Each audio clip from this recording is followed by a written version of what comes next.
just like NSDL, so you had a very long journey too, where you have constantly brought new products, innovations to the investing public, and that has played a very important role in expanding the participation in the capital markets, which you just referred to.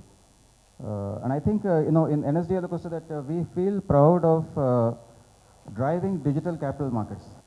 So that today digitization, digital world is a buzzword, but I think, in NSDL, we've been focused on digitization for 20 years. So there was a time in 1996 when we set up our operations. Most of the public had not even experienced electronic banking. So if you went to a bank branch, they used to maintain these ledgers, so they will make entries.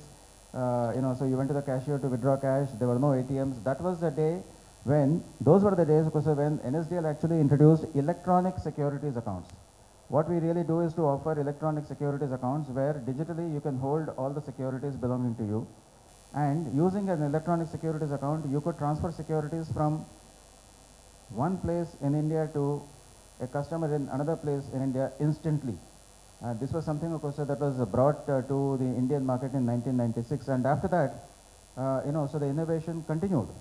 And basically in terms of making it easy, convenient for the customer to invest his money, manage his investments digitally. And we did, I think, several far-sighted things. For example, every investor has his own account in the depository, because unlike in many other countries, because so that so therefore, so that each investor is completely safeguarded from any type of a problem at a depository participant or a broker. Nothing happens to your securities, because those securities are actually held directly with the depository. And it also gives a lot of advantage, because the investor can access information about those securities directly. So we can actually communicate to you as to what your holdings are. So we have a mobile app which you can download, so you can verify your holdings anytime. And therefore, so there are a whole lot of advantages that this sort of a system provides. But if I come to more recent times in terms of what we have actually focused on, that in the payments area today we are talking about digital payments, so trying to move away from currency, checks, and so on. But that is something that we were actually able to focus on and achieve in the capital markets. So if you have, like I said, an electronic securities account or a demat account, you can, transfer securities by submitting a physical slip. We call it delivery instruction slip. I mean, that's one method of doing it. But you can also give electronic instruction. So today, 93% of all instructions processed by NSDL are electronic. Only 7% is really physical. So you can actually see as to how investors have been able to easily adapt to a digital method of doing business, and anywhere in a mutual fund or anywhere in the capital market, show them in one place.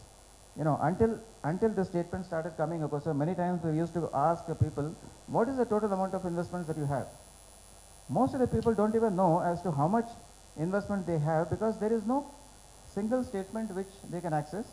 They wouldn't know, even unless they were very meticulous and kept records very carefully, you wouldn't even know where your investments are. But instead today, you have the statement compiled automatically and sent to you every month by NSDL. That's what technology can really bring. And these are the kind of benefits, of course, that we would like to actually leverage and continue to take forward. I think today, almost every service is actually becoming digital, because of, especially finance. 3 crore people actually investing in the capital markets is actually a very small proportion. Now the reason fundamentally is probably, so twofold. The first is that traditionally Indian consumer or Indian investor has been very conservative, and therefore, of course, that the Indian investor does not feel very comfortable investing in the stock market, because so you think you may lose money, so you want to keep money in very safe fixed deposits, for example, and so on, so that where there is no likelihood of losing money. But that, I think, is beginning to change. And also the second reason as to why people were not investing in the stock market were that alternate investments were very attractive. For example, real estate, gold. So a lot of money used to go into real estate and gold. And but I think this situation is changing now. So first is that the real estate and gold no longer give the kind of returns that they used to give, and therefore, of course, that everybody really needs to find new investment opportunities. And the second is the younger generation who is today coming into the earning stage are feeling more comfortable taking risk, and therefore, of course, that you see a lot of so younger population investing in the stock market either directly or through the mutual fund route. So and especially so in the mutual fund route, because that so through SIPs there has been a phenomenal growth in the past 3-4 years in the number of SIPs that people today have, and all of that is actually changing the complexion of the capital markets and the increasing the participation. But this new generation, as also today the older generation, is now demanding a digital way of investing, is now demanding a convenient way of investing. So today, if you want to book a movie ticket, so that you do it on your smartphone, you can book a flight ticket on your smartphone, you can order food to be delivered home on your smartphone, and everyone expects things to be done conveniently, quickly, instantly, wherever they are, using just their mobile device. And that same expectation today translates even to doing financial transactions. And that's why today, because we are actually investing a lot in building these easy, convenient technology solutions for the investor, so that you can manage your finances, manage your investments on your mobile device just as easily as you can order food or buy a ticket. So and you see as to what is the value of your investments, because have they grown, have they not grown, be able to shuffle those investments, so and take action, so and that is really what, because we are all focused in making it happen.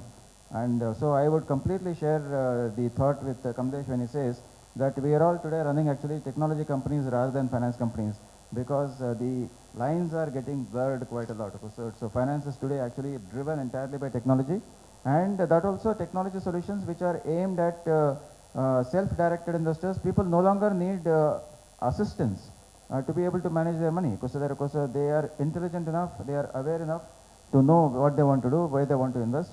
Okay, so but they simply need a simple, easy way of doing it.